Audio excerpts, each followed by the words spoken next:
The unquiet past of Ethan Thorne. The scent of pine and freshly tilled soil was the only thing that kept Ethan Thorne grounded. For 10 years, he'd traded the arid dust of classified missions for the fertile earth of his family's farm in the rolling hills of rural Virginia. Here, his hands, once trained to dismantle bombs and adversaries, now worked to mend fences and nurture crops. His son, Leo, a wiry teenager with his mother's bright eyes, helped stack hay bales in the sun-bleached barn, while his wife, Clara, moved among her prize-winning rose bushes, her laugh a melody that had replaced the static of his old life. One morning, the peace shattered. 3 unmarked SUVs, caked in red clay dust, rumbled up the long gravel driveway. The men who stepped out weren't local law enforcement. Their movements were too sharp, their eyes too cold. The lead man, a portly figure with a badge pinned to his tactical vest, smiled a smile that didn't reach his eyes. "Ethan Thorne," he asked, his voice a low sneer, "we have a few questions about some anomalies in your tax records." Clara stepped forward, her hands on her hips. "My husband pays his taxes. We have everything documented." The man ignored her, his eyes fixed on Ethan. "We're just going to have a look around." Before Ethan could respond, one of the agents grabbed Leo, slamming him against the barn wall. "Keep the boy quiet."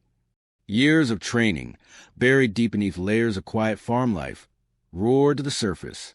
Ethan's body tensed, every muscle and synapse remembering the rhythm of a fight. His face remained calm, but his eyes were now the color of cold steel. "Let my son go," he said, his voice as quiet and dangerous as a coiled snake. The agent just laughed, twisting Leo's arm. That was his first and last mistake. The fight lasted less than 5 seconds. Ethan moved like a shadow, a blur of motion that a normal man could not follow. A sharp strike to the agent's wrist made him release Leo. A sweep of his leg sent the man crashing to the ground. Another agent, reaching for his weapon, found his arm twisted behind his back and his face slammed into the hood of an SUV. The third stood frozen, his eyes wide with a mix of fear and disbelief. 30 seconds, Ethan said, his voice dropping to a near whisper. "That's how long you have to be off my property. Tell your commander that this isn't over." The agents scrambled into their vehicles, their swagger gone. They left behind a trail of dust and a new, terrible understanding. This wasn't a random tax audit. This was a message, and Ethan realized with chilling certainty that it was a declaration of war. Later that night, the farm's tranquility was broken once more, this time by the roar of an engine and the shattering of glass as a truck sped by, firing wildly at the house. Ethan pushed Clara and Leo to the floor, his mind already racing. This was no longer about a few corrupt agents. This was a coordinated attack by people who believed they were untouchable. He knew he couldn't fight this alone. With a heavy heart, he opened an encrypted laptop, its interface a relic from a past he had worked so hard to leave behind. He punched in a sequence of codes, and a list of names appeared on the screen. The names of men and women he had fought alongside, the only people he could trust. Phase 1, reassembly. The next morning, the Thorne farm was a hive of quiet activity.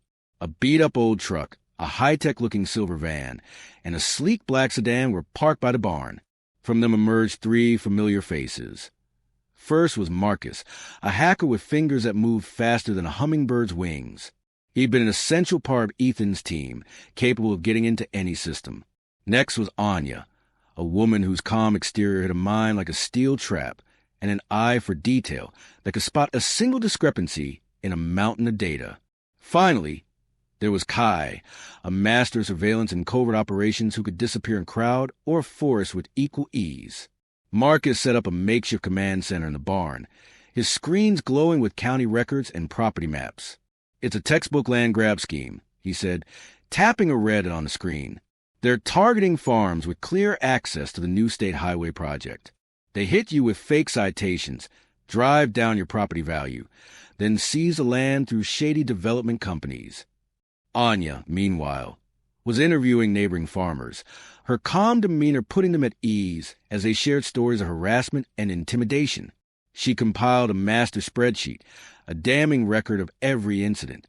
"They're using the law as a weapon," she said, her voice tight with anger. The names are all connected to a corporation called Viridian Holdings, a shell company with direct ties to a state senator. Kai, with Leo at his side, set up a network of hidden cameras and motion sensors around the property. He taught Leo how to monitor the feeds, his quiet instructions a testament to a life lived in the shadows. Always watch where they watch from, kid, he said. The days passed in a blur of intelligence gathering.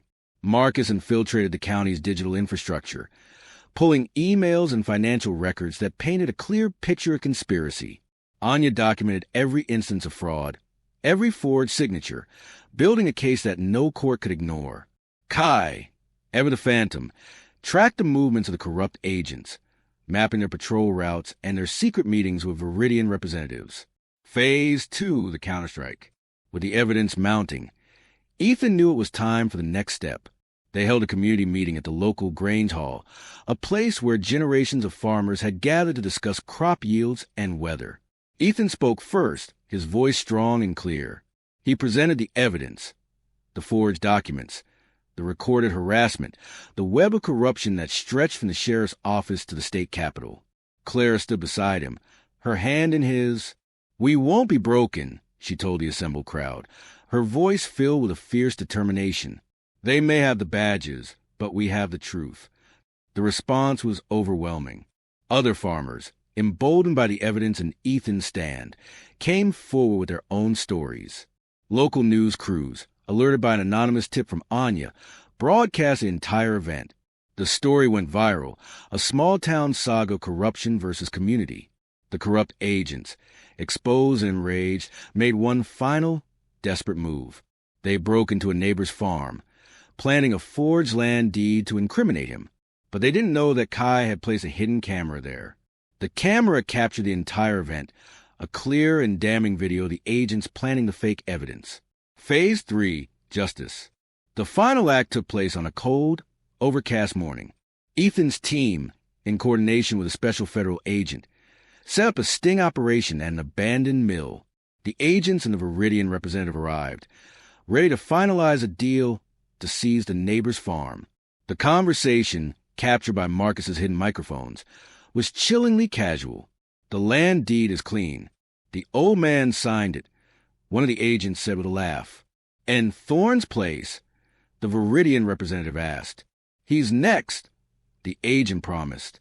That was the moment the federal agents stormed the mill, their weapons drawn.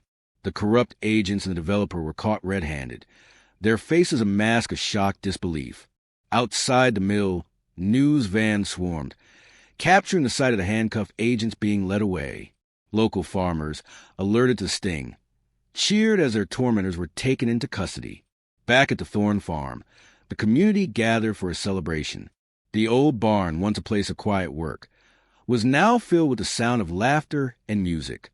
The farmers had formed a new cooperative to protect their land and their heritage, a testament to the fact that they were stronger together.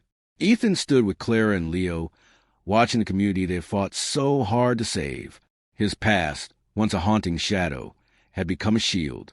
He was no longer just a farmer, nor was he just a soldier.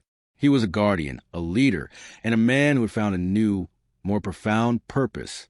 The war was over, but the watch had just begun.